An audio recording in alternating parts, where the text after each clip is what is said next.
my dear masters. Right. So let's begin the sharing of wisdom. Today's sharing of the wisdom is about the plastic problem in the world. Right? The plastic problem on this earth planet. How we are swimming in fake estrogen. We are all swimming in fake estrogen. ಅಂದ್ರೆ ಈ plastic ಬಳಕೆ ಜಾಸ್ತಿ ಆಗಿದೆ. ಈ plastic ಬಳಕೆ ತುಂಬಾ ಹೆಚ್ಚಾಗಿದೆ ಈ ಭೂಮಿ ಮೇಲೆ. ಅದರಿಂದ ಏನಾಗ್ತಾ ಇದೆ ಅಂದ್ರೆ ನಾವೆಲ್ಲರೂ ಒಂದು ನಕಲಿ ಈಸ್ಟ್ರೋಜನ್ ಅಂತ ಹೇಳ್ತೀವಲ್ಲ. ಈಸ್ಟ್ರೋಜನ್ ಅಂದ್ರೆ ಏನು? ಈಸ್ಟ್ರೋಜನ್ ಅಂದ್ರೆ ಮಹಿಳೆಯರಲ್ಲಿ ಉತ್ಪನ್ನ ಆಗುವಂತ ಒಂದು ಲೈಂಗಿಕ ಹಾರ್ಮೋನ್. ಅರ್ಥ ಆಯ್ತಾ? ಸೆಕ್ಸ್ ಹಾರ್ಮೋನ್ ಅಂತ ಹೇಳ್ತಾರೆ. ಸೊ ಈ ಲೈಂಗಿಕ ಹಾರ್ಮೋನ್ ಅಲ್ಲಿ ನಾವೆಲ್ಲರೂ ಯೂಸ್ ಮಾಡ್ತಾ ಇದೀವಿ. ಒಂಥರ ಲೈಂಗಿಕ ಹಾರ್ಮೋನ್ ಅಂದ್ರೆ ಅದು ನಕಲಿ ಲೈಂಗಿಕ hormone. So because of the plastic problem, we are all swimming in the fake estrogen. It is not the actual estrogen. ಅಂದ್ರೆ మనమంతా ఏం చేస్తామంటే ఈరోజు మనం తెలుసుకుంటున్న అంశం ఏంటి అంటే ఈ ప్లాస్టిక్ ప్రాబ్లము. ఈ ప్రపంచంలో ప్లాస్టిక్ యొక్క ఉపయోగం చాలా ఎక్కువైంది. దీనివల్ల ఏమైందంటే మనం అందరం కూడా తెలిసో తెలియకనో ఒక నకిలీ ఈస్ట్రోజన్ అంటే అది మహిళల్లో ఉత్పత్తి అయ్యేటువంటి ఒక హార్మోన్, లైంగిక హార్మోన్. దాంట్లో మనం అందరం కూడా ఏం చేస్తున్నామంటే ఈస్తున్నాం. అంటే మనకు తెలియకుండానే అలా ఈస్ట్రోజన్ లాంటి ఈస్ట్రోజన్ ఎక్కువ అయిందంటే ఏమవుతుంది? మహిళల్లో కానీ పురుషుల్లో కానీ ఇద్దరిలో కూడా ప్రాబ్లం అవుతుంది. చెప్పాలంటే ఈస్ట్రోజన్, ప్రొజెస్టెరాన్ అని చెప్పి రెండు ಹಾರ್ಮೋನ್లు ಮಹಿಳೆಯಲ್ಲಿ ಉತ್ಪನ್ನ అవుతాయి. ಓಕೆ, ಈಸ್ಟ್ರೋಜನ್ ಮತ್ತೆ ಪ್ರೊಜೆಸ್ಟೆರಾನ್ ಅಂತ ಎರಡು ಹಾರ್ಮೋನ್ಗಳು ಮಹಿಳೆಯರ ಲೈಂಗಿಕ ಹಾರ್ಮೋನ್ಗಳು. ಅರ್ಥ ಆಯ್ತಾ? ಮಹಿಳೆಯರಿಗೆ ಸರಿಯಾದ ರೀತಿಯಲ್ಲಿ ಪೀರಿಯಡ್ಸ್ ಆಗಬೇಕು, ಸರಿಯಾದ ರೀತಿಯಲ್ಲಿ ಪ್ರೆಗ್ನೆನ್ಸಿ ಬರಬೇಕು, ಸರಿಯಾದ ರೀತಿಯಲ್ಲಿ ಅವ್ರ ಚೆಸ್ಟ್ ಡೆವಲಪ್ಮೆಂಟ್ ಇರಬೇಕು, ಮೆನಿಸ್ಟ್ರೇಷನ್ ಋತುಸ್ರಾವ ಸರಿಯಾಗಿ ಆಗಬೇಕು, ಮಕ್ಕಳಾಗಬೇಕು, ಪ್ರೆಗ್ನೆನ್ಸಿ ಬರಬೇಕು, ಅವರ ದೇಹ ಬೆಳವಣಿಗೆ ಆಗಬೇಕು. వీటన్నిటి కూడా అంటే మహిళల్లో ఏదైనా కానీ మహిళల్లో ఎలాంటి డెవలప్మెంట్ అయినా మహిళల ఆరోగ్యానికి, మహిళలకి పిల్లలు పుట్టాలన్నా కానీ ప్రతి ఒక్కదానికి కూడా ఈ ఈస్ట్రోజన్, ప్రొజెస్టెరాన్ ತುಂಬಾ ఇంపార్టెంట్. ఈస్ట్రోజన్, ప్రొజెస్టెరాన్ ఈ రెండు హార్మోన్లు చాలా important. These two hormones are very very important. Estrogen, progesterone in the especially females. These are the sex hormones for having pregnancy, for having proper menstruation, and to avoid all this irregular menstruation and periods, to avoid the pain during the periods, for the proper breast development, especially after this estrogen will try to help you for the pregnancy. Progesterone, that is the hormone which will maintain the pregnancy. Two hormones. One is estrogen, which will make sure the female gets the pregnancy. Progesterone is the hormone which maintain the pregnancy, which hold the pregnancy, like that. But without having anything, like for the male అంటే ఒక ಗಂಡಸರು, especially ಗಂಡಸರು, ಅವ್ರಿಗೆ oestrogen ಹೆಚ್ಚಿರಬಾರ್ದು. ಆದರೆ ಈ plastic ಬಳಕೆಯಿಂದ ಅಷ್ಟು ಪ್ರಮಾದ. ಅದು ಹೇಗೆ ಅಂತ ತಿಳ್ಕೊಳ್ಳೋಣ. Okay, so let's understand how this is going to effect a male frog. Okay, a male frog. So there is one male frog. One small incident I am telling you. A male frog is there. It is doing its own business. It is going here and there. It is going here and there and is living comfortably, no problem. Okay.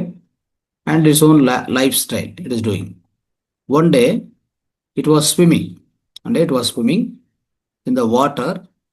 In that water there is a huge amount of atrazine, atrazine, a common herbicide. Okay. Few days After few days, what happened is that male frog became female. Okay. ಏನಂತಂದ್ರೆ ಒಂದು ಗಂಡು ಕಪ್ಪೆ ಗಂಡು ಕಪ್ಪೆ ಇತ್ತು. ಅಂದ್ರೆ ಗಂಡು ಕಪ್ಪೆ ಅಂದ್ರೆ ನಿಮ್ಗೆ ಗೊತ್ತು, ಮೇಲ್ ಫ್ರಾಗ್ ಅಂತ ಹೇಳ್ತೀವಲ್ಲ, ಗಂಡು ಕಪ್ಪೆ. ಆ ಗಂಡು ಕಪ್ಪೆ ಏನ್ ಮಾಡ್ತಾ ಇದೆ ಅಂದ್ರೆ ಅದರ ಜೀವನ ಅದು ಮಾಡ್ತಾ ಇತ್ತು. ನಾರ್ಮಲ್ ಆಗಿತ್ತು, ಎಲ್ಲ ಓಕೆ. ಆದ್ರೆ ಒಂದ್ ದಿವ್ಸ ಏನಾಯ್ತು, ಒಂದು ನೀರಲ್ಲಿ ಈಜ್ತಾ ಇತ್ತು. ನೀರಲ್ಲಿ ಈಜು ಮಾಡುವಾಗ ಏನಂದ್ರೆ ಆ ನೀರಲ್ಲಿ ಒಂದು ಕಲೆನಾಶಕ ಅಂತ ಹೇಳ್ತೀವಲ್ಲ, ಹರ್ಬಿಸೈಡ್. ಈಗ ನಾವು ಬೆಲೆ ಹಾಕಿದ್ರೆ ಬೆಳೆದಲ್ಲಿ ಕಲೆ ಬರ್ತದಲ್ಲ, ಬೆಳೆದಲ್ಲಿ ಕಲೆ ಬಂದ್ರೆ ಕಲೆನಾಶಕನು ನಾವು ಹೆರ್ಬಿಸೈಡ್ ಅಂತ ಕರಿತೀವಿ. ಆ ನೀರಲ್ಲಿ ಜಾಸ್ತಿ ಹೆರ್ಬಿಸೈಡ್ ಬಿಟ್ಟಿದ್ದಾರೆ. ಒಂದು ನೀರು ಹೇಳ್ತಾ ಇದೆ ನಿಮಗೆ, ಅದು ಆ ಹೆರ್ಬಿಸೈಡ್ ಹೆಸರು ಏನು ಗೊತ್ತಾ? ಆಟ್ರಾಜೈನ್ ಅಂತ ಒಂದು. ಇದು రైతులకు గుర్తిರ್ತದೆ. ఓకే. సో మనందరికీ తెలుసు ఏంటంటే ఒక మగ కప్ప సో తన జీవితంలో అది నార్మల్గానే హాయిగా ఉంది. ఓకే. అదని అంటే అక్కడ ఇక్కడ తిరుగుతూ ఆరోగ్యంగా ఉండేది. ఓ రోజు ఏమైందంటే ఒక నీరు ఉంది కదా, ఆ నీటిలో ఈదుతూ ఉండింది. ఆ నీటిలో ఏమైందంటే బై ఛాన్స్ ఈ ఆట్రాజైన్ అనేటువంటి ఒక ఈ కలుపు మందులు అని చెప్తాం, కలుపు మొక్కలకు కొట్టే మందు, దాన్ని ఎక్కువగా వదిలేరు ఆ నీటిలోకి. దాంట్లో ఏం చేసింది, ఈత కొడుతూ ఉండింది. ఈత కొడుతూ ఉంటే ఈత కొట్టింది. తర్వాత ఏమైంది, సడన్గా ఉన్నట్టుండి ఒక రోజు తర్వాత చూస్తే అది మగ కప్ప పోయి ఆడకప్ప అయిపోయింది. ಆ ಗಂಡು ಕಪ್ಪೆ ಹೋಗಿ ಏನಾಗಿದೆ, ಹೆಣ್ಣು ಕಪ್ಪೆ ಆಗಿದೆ. ಅರ್ಥ ಮಾಡ್ಕೊಳ್ಳಿ. The male frog has become female frog after it is swimming in the water where there was a herbicide atrazine found. Atrazine mixed. Now imagine, there is no surgery, there is no hormone injected, just exposure to the chemical that exactly mimics the estrogen. ನೋಡಿದ್ರ, ಯಾವುದೇ injection ಕೊಟ್ಟಿಲ್ಲ ಆ ಮಗ ಕಪ್ಪಕ್ಕೆ, ಯಾವುದೇ hormone injection ಕೊಟ್ಟಿಲ್ಲ, ಯಾವ surgery ಮಾಡಿಲ್ಲ. ಹೌದಾ? ಮತ್ತೆ ಏನ್ ಮಾಡಿದ್ರು, ಒಂದು ಹೆರ್ಬಿಸೈಡ್ ಅಂತಂದ್ರೆ ಈ ಕಲೆನಾಶಕ ಆಗಿದಂತ ಆಟ್ರಾಜಿನ್ಗೆ ಎಕ್ಸ್ಪೋಸ್ ಮಾಡಿದ್ದಾರೆ, ಅದರಲ್ಲಿ ಬಿಟ್ಟಿದ್ದಾರೆ ಅಷ್ಟೇ. ಇದ್ರ ಪ್ರಭಾವ ಹೇಗಿತ್ತಂದ್ರೆ ಎಕ್ಸಾಕ್ಟ್ಲಿ ಮಗ ಕಪ್ಪೆ ಏನಾಯ್ತು, ಅಲ್ಲಿ ಗಂಡು ಕಪ್ಪೆ ಹೋಗಿ ಏನಾಗಿದೆ, ಹೆಣ್ಣು ಕಪ್ಪ ಆಗಿದೆ. ಜೆಂಡರೇ ಚೇಂಜ್ ಆಗಿದೆ. ನೋಡ್ಕೊರಿ. ಅಂದ್ರೆ ಒಂಥರ ఆ ఈస్ట్రోజన్ అంతకు అనుకరణ ఆಯ್ತು. ఈస్ట్రోజన్ అనే దాన్ని అనుకరించడం జరిగింది. జస్ట్ దాన్ని ఆ నీటిలో ఆ ఆట్రాజైన్ అనేటువంటి ఈ కలుపు మొక్కలు కొట్టే మందు ఉన్న నీటిలో అది ఆ యొక్క కప్ప ఈదడం వలన మగ కప్ప ఆడకప్ప అయిపోయింది. దానికి ఏ ఇంజెక్షన్ ఇవ్వలేదు, సర్జరీ చేయలేదు, హార్మోన్ ఇంజెక్షన్ ಕೂಡ ఏది వేయలేదు. ಜನರಲ್ ಏನಾಗುತ್ತೆ ಗೊತ್ತಾ, ಒಂಥರ ಈ ಗಂಡಸತನ ಹೆಣ್ಣಿಗೆ ಕನ್ವರ್ಟ್ ಮಾಡ್ಬೇಕಂದ್ರೆ ಏನ್ ಮಾಡ್ಬೇಕಂದ್ರೆ ಈ ಫಿಮೇಲ್ ಇಂಜೆಕ್ಷನ್ ಕೊಡ್ತಾರೆ. ಈಸ್ಟ್ರೋಜನ್ ಇಂಜೆಕ್ಷನ್ ಕೊಟ್ರೆ ಅವಾಗ ಅವರಲ್ಲಿ ಆ ಹೆಣ್ಣು ತತ್ವ ಹೆಚ್ಚಾಗತ್ತೆ. ಬಟ್ ಅದು ಯಾವುದು ಮಾಡಿಲ್ಲ, ಜಸ್ಟ್ ಒಂದು ಕೆಮಿಕಲ್ ಇಂದ ಇಷ್ಟು ಮಿಮಿಕ್ರಿ ಆಯ್ತು. ಈಸ್ಟ್ರೋಜನ್ ಅಂತ ಅದಕ್ಕೆ ಮಿಮಿಕ್ ಆಯ್ತು, ಅನುಕರಣ ಆಯ್ತು ಅಲ್ವಾ. ಸೊ ಇದು it sounds like one scientific horror ಅಲ್ವಾ, ಆ ಥರ ಅನಿಸ್ತದೆ. But it's right, it is real. Scientists have found atrazine can literally turn male frogs into female frogs. Simple. ನೋಡಿದ್ರ, ಇದು ನಮಗೆ ಕೇಳಿಸ್ಕೊಂಡಕ್ಕೆ ಒಂಥರ ಏನೋ ಸೈಂಟಿಫಿಕ್ ಹರರ್ ತರ ಅನಿಸ್ತದೆ. ಆದ್ರೆ ಸೈಂಟಿಸ್ಟ್ ಇದು ರಿಯಲ್ ಸೈಂಟಿಸ್ಟ್ಗಳು ಕಂಡಿಡಿಯೋದು. ಅವರು ಸೈಂಟಿಸ್ಟು ಏನು ಫೈಂಡ್ ಔಟ್ ಮಾಡಿದ್ದಾರೆ ಅಂದರೆ, ಈ ಆರ್ಟ್ರಾಜನ್ ಅಂತ ಒಂದು ಈ ಕಲೆನಾಶಕ ಮದ್ದು ಏನಿದೆಯೋ ಹೊಡಿತಾರೋ ಬೆಳೆದಲ್ಲಿ, ಕಲೆಗಳೆಲ್ಲ ತೊಲಗಿಸ್ಬೇಕಂದ್ರೆ ಕಲೆನಾಶಕ ಹಾಕ್ತಾರೆ ಅಲ್ವಾ. ಸೊ ಅಂಥದ್ದು ಒಂದು ಗಂಡು ಕಪ್ಪೆಯನ್ನು ಒಂಥರ ಹೆಣ್ಣು ಕಪ್ಪೆಯಾಗಿ పరివర్తనಗೊలుస్తుంది. ಆಯ್ತಾ? చూడండి, ఈ యొక్క ఇది వినడానికి చాలా ఆశ్చర్యంగా ఉంటుంది కదా, కానీ ఇది నిజం. ఆర్ట్రాజ్ అనేటువంటి ఒక కెమికల్ ఉన్న నీటిలో మగ కప్పను వేస్తే ఇది ఆడకప్పు అయిపోయింది. ಆ ನೀರಲ್ಲಿ ಮಗ ಕಪ್ಪು ಒಂದು ಗಂಡು ಕಪ್ಪೆ ಹಾಕಿದ್ರೆ ಹೆಣ್ಣು ಕಪ್ಪೆ ಆಗಿ ಆಯಿತು ವಿತಿನ್ 1 day ಅಷ್ಟೇ. ನೋಡಿದ್ರಾ? ಸೊ ಇದು ನೀವು ಯೋಚನೆ ಮಾಡ್ತಾ ಇರ್ತೀರಾ. You might be thinking, I am not a frog, why should I care ಅಲ್ವಾ? ನೀವು ಅನ್ಕೋಬಹುದು ಏನಂತ, ಇದು ನನಗೆ ಯಾಕೆ ಹೇಳ್ತಾ ಇದ್ದೀರಿ, ನಾನು ಕಪ್ಪೆ ಅಲ್ಲ, ನಾನು ಮನುಷ್ಯ ಅಲ್ವಾ, ನಾನು ಹ್ಯೂಮನ್ ಬೀಯಿಂಗ್ ಆಗಿದ್ದೀನಿ, why have to worry, why should I care that ಅಂತೆ కదా. కాబట్టి కాకపోతే yes, here is the thing, we have to really become scary about this. కాకపోతే మనం దీన్ని ఖచ్చితంగా అర్థం చేసుకోవాల్సినటువంటిది. ఎందుకంటే దిస్ ఆర్ట్రాజన్ అనేది ఒక హార్మోన్స్నే ఎఫెక్ట్ చేసింది. చూసారా? ఆర్ట్రాజన్ అనేటువంటి కెమికల్ ఒక కప్పలో హార్మోన్స్నే చేంజ్ చేసేసింది. ఏం చేసింది? ఆ యొక్క కప్పలో ఈ ఈ యొక్క ఆర్ట్రాజన్ అనేటువంటి కెమికల్ ఈస్ట్రోజన్ ఎక్కువ చేసేసింది. సో దట్ మగ ಕಪ್ಪ ಆಡಕಪ್ಪ అయిపోయింది కదా. ಸೊ ಏನಾಗಿದೆ ಅಂದರೆ ನಾವೆಲ್ಲ ಅನ್ಕೋಬಹುದು, ಯಾಕೆ ಇದೆಲ್ಲ ನಾವು ಡಿಸ್ಕಸ್ ಮಾಡ್ತಾ ಇದೀವಿ, ಇದು ಏನು ನಮಗೆ ಇಂಪಾರ್ಟೆಂಟ್ ಏನಿದೆ, ನಾವು ಕಪ್ಪೆ ಅಲ್ವಲ್ಲ, ನಾವು ಮನುಷ್ಯ ಅಂತ ಅನ್ಕೊಂತೀವಿ ಅಲ್ವಾ. ಬಟ್ ಆದರೆ ಇದರಲ್ಲಿ ಒಂದು ಭಯಾನಕರ ನಿಜ ಇದೆ, ಅರ್ಥ ಮಾಡ್ಕೋಬೇಕಾಗಿರೋದು ಏನು ಅಂತಂದ್ರೆ, ಒಂದು ಆರ್ಟ್ರಾಜನ್ ಅಂತ ಒಂದು ಕೆಮಿಕಲ್ ಮಗ ಕಪ್ಪೆಯನ್ನು ಗಂಡು ಕಪ್ಪೆಯನ್ನು ಹೆಣ್ಣು ಕಪ್ಪೆ ಕನ್ವರ್ಟ್ ಮಾಡಿದೆ ಅಂತಂದ್ರೆ ನೀವು ಅರ್ಥ ಮಾಡ್ಕೋಬಹುದು. ಎಸ್, ಅದರಲ್ಲಿ ಹಾರ್ಮೋನ್ಸ್ ಅನ್ನು ಎಫೆಕ್ಟ್ ಮಾಡಿದೆ ಅಂದ್ರೆ ಸೇಮ್ ಥಿಂಗ್ ಪ್ಲಾಸ್ಟಿಕ್ಸ್, ನಮ್ಮ ಜೀವನದಲ್ಲಿ ಪ್ಲಾಸ್ಟಿಕ್ ಸೇಮ್ ಅದೇ ಕೆಲಸ ಮಾಡುತ್ತೆ. ನೋಡಿದಿರಾ? ಸೊ ಪ್ಲಾಸ್ಟಿಕ್ ಬಳಕೆ ಅಷ್ಟು dangerous. Using of plastics is so much dangerous, my dear friends. Okay, so that is why we have to be careful. So ಇದನ್ನು ಯಾವ ರೀತಿಯಲ್ಲಿ ಅರ್ಥ ಮಾಡ್ಕೊಳ್ಳೋದು ನೋಡೋಣ, ಆಯ್ತಾ?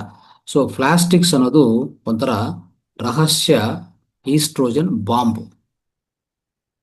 ಪ್ಲಾಸ್ಟಿಕ್ ಅನ್ನೋದು ನಮ್ಮ ಜೀವನದಲ್ಲಿ ಒಂದು ರಹಸ್ಯ ಈಸ್ಟ್ರೋಜನ್ ಬಾಂಬ್ ತರ ಕೆಲಸ ಮಾಡುತ್ತೆ. ಅರ್ಥ ಆಯ್ತಾ? Plastics have taken over the entire world. Literally, they have taken over the entire world. Understand? So, you cannot spend a day without plastic in your life. I mean, especially in this world, without touching the plastic.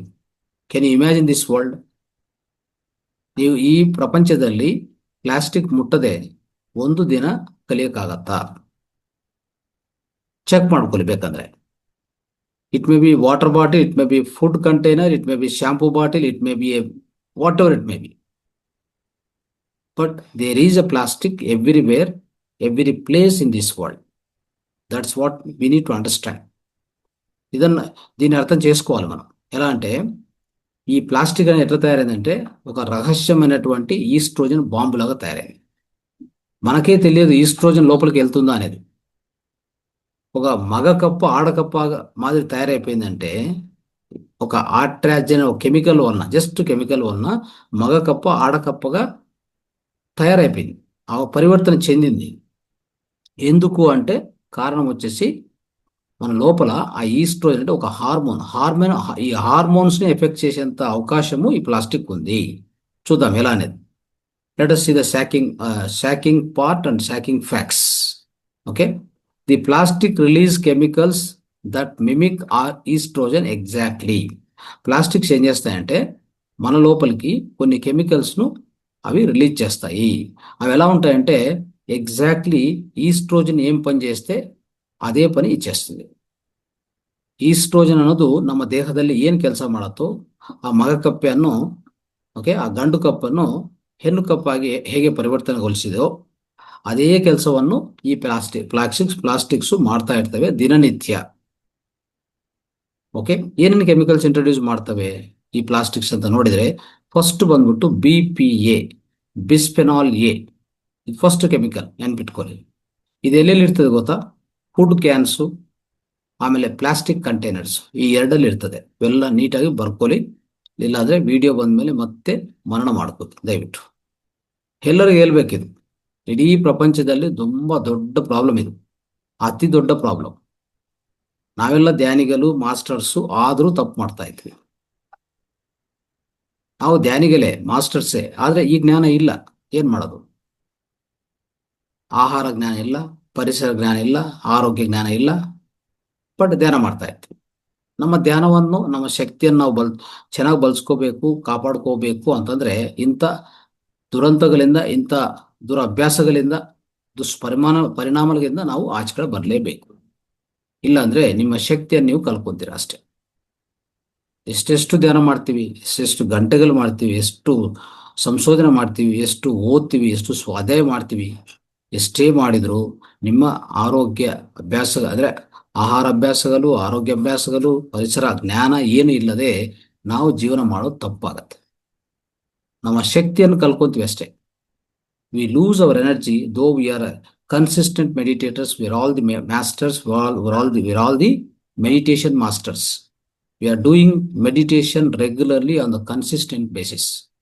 But what will happen when you don't have proper wisdom about food and especially your health, and you don't have any wisdom related to the environment? Okay, how to lead the life, physical life, you don't have awareness. That we must understand every day. Okay, now second other chemical which is released by plastic, that is phthalates. So this is found in plastic packaging, cosmetics, personal care products. ನೋಡ್ಕೊಳ್ಳಿ, plastic packaging ಮಾಡ್ತಾರಲ್ಲ, ವಿಧ ವಿಧ ವಸ್ತುಗಳು ನಾವು ಬಳಕೆ ಮಾಡಿದ್ರೆ, purchase ಮಾಡಕ್ ಹೋದ್ರೆ ಪ್ಲಾಸ್ಟಿಕ್ ಪ್ಯಾಕೇಜಿಂಗ್ ಮಾಡ್ತಾರೆ. ಅದರಲ್ಲಿ ಮತ್ತೆ ಕಾಸ್ಮೆಟಿಕ್ಸ್, ನಮ್ಮ ಅಂದ್ರೆ ಸೌಂದರ್ಯಕ್ಕೋಸ್ಕರ ಉಪಯೋಗಿಸುವಂತ ಏನು ಕಾಸ್ಮೆಟಿಕ್ಸ್ ಅದರಲ್ಲಿ ಇರ್ತದೆ. ಮತ್ತೆ ಪರ್ಸನಲ್ ಕೇರ್ ಪ್ರಾಡಕ್ಟ್ಸ್, ನಾವು ಪರ್ಸನಲ್ ಕೇರ್ ಆಗಿ ಏನ್ ಪ್ರಾಡಕ್ಟ್ಸ್ ಉಪಯೋಗಿಸ್ತಾ ಇರ್ತೀವಿ ದಿನನಿತ್ಯ ಮನೆಯಲ್ಲಿ, ಅದರಲ್ಲಿ ಸಹ ಪ್ಲಾಸ್ಟಿಕ್ ಇದೆ. ನೆಕ್ಸ್ಟ್ ಮೂರನೇದು ಮೈಕ್ರೋ ಪ್ಲಾಸ್ಟಿಕ್ಸ್. ನೋಡಿ, ಈ ಮೈಕ್ರೋ ಪ್ಲಾಸ್ಟಿಕ್ಸ್ ಎಲ್ಲಿರುತ್ತೆ? There is one more thing which is released by plastic, that is microplastic, the tiny plastic particles which are found in food, water, even human blood. Can you imagine this? There is a microplastics. You will definitely find, if you search, if you do the small research, food ಅಲ್ಲಿ, ನೀರಲ್ಲಿ, ಮತ್ತೆ ನಮ್ಮ ರಕ್ತದಲ್ಲಿ, ನಮ್ಮ ದೇಹದ ರಕ್ತ ಒಳಗಡೆನೂ ಸಹ ಈ ಮೈಕ್ರೋ ಪ್ಲಾಸ್ಟಿಕ್ಸ್ ಸಿಗತ್ತೆ. ನಿಮಗೆ ಬೇಕಾದ್ರೆ ನೀವು ಚೆಕ್ ಮಾಡ್ಕೊಳ್ಳಿ, ನೀವು ಬ್ಲಡ್ ಟೆಸ್ಟ್ ಮಾಡ್ಕೊಳ್ಳಿ, ಅದರಲ್ಲಿ ಈ ಮೈಕ್ರೋ ಪ್ಲಾಸ್ಟಿಕ್ಸ್ ಸಿಗತ್ತೆ. Okay, these are the 3 chemicals released by the plastics. Okay, the worst part is these chemicals, all these three chemicals what I told you, they will mess up with your hormones. Imagine these 3 chemicals, what they do, they will mess up your hormones. ಈ 3 chemicals plastic release ಮಾಡ್ತಾವಲ್ಲ, ಒಂದು ಬೆಸ್ಪನಾಲ್ A, ಪ್ಯಾಥಲೇಟ್ಸ್, microplastics.